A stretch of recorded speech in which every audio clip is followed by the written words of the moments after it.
Hello सगळ्यांना, good morning.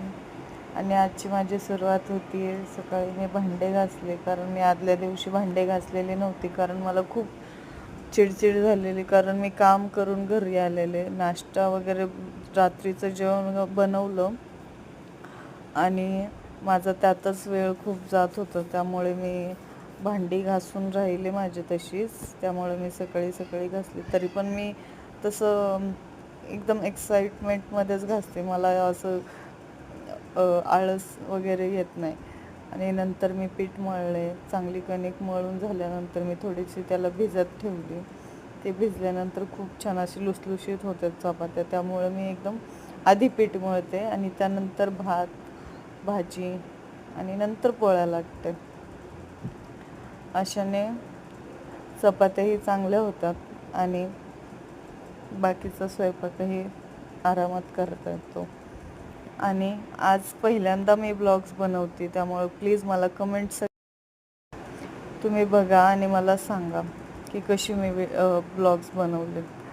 आणि आजपासून मी म्हणते खरी की मी रोज बनवेल, पण रोज बनवायला मला तेवढा वेळ नसतो, कारण माझे आता परत पेपर सुरू होतील. त्यामुळं मला सकाळी 6 वाजता उठून स्वयंपाक करून परत 11 वाजेपर्यंत कॉलेजमध्ये, आणि त्यानंतर 11:30ला कामावर मी जाते. आणि मग असंच माझं रुटीन सुरू होतं. आणि मग मी रात्री उशिरा येते, 9-9:30 होतात मला कामावरती. मोबाईलला लोड नाही आहे, त्यामुळं मी मोबाईल बघूच शकत नाही. आणि आल्यावर पण मी कामातच असते आणि त्यानंतर मग आराम करते. मग तसेच 7-8 दिवस माझे पेपर संपेपर्यंत मी मोबाईलला हातच लावत नाही. थोडंसं आपलं नकळत बघते पेपर वगैरे कधी कुठला आहे ते, तेवढा टाईम,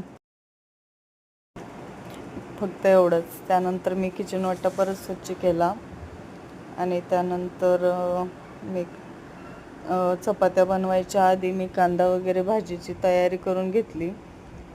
मसाला वाटला, कांदा, लसूण, आलं लसूणची पेस्ट. मला सगळ्याच भाज्यात आवडते, कारण त्याच्यामुळे चांगला सुगंध येतो.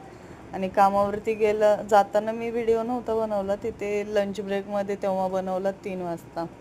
आणि माझं डोकं खूप दुखत होतं आणि 45 मिनिट्सच ब्रेक होता लंचला, त्यामुळे मला लई झोप येत होती, त्यामुळे जास्त काय बनवलं नाही. आणि ही माझी फ्रेंड रेणुका आहे. आणि आत्ता फक्त एवढंच. थँक्यू.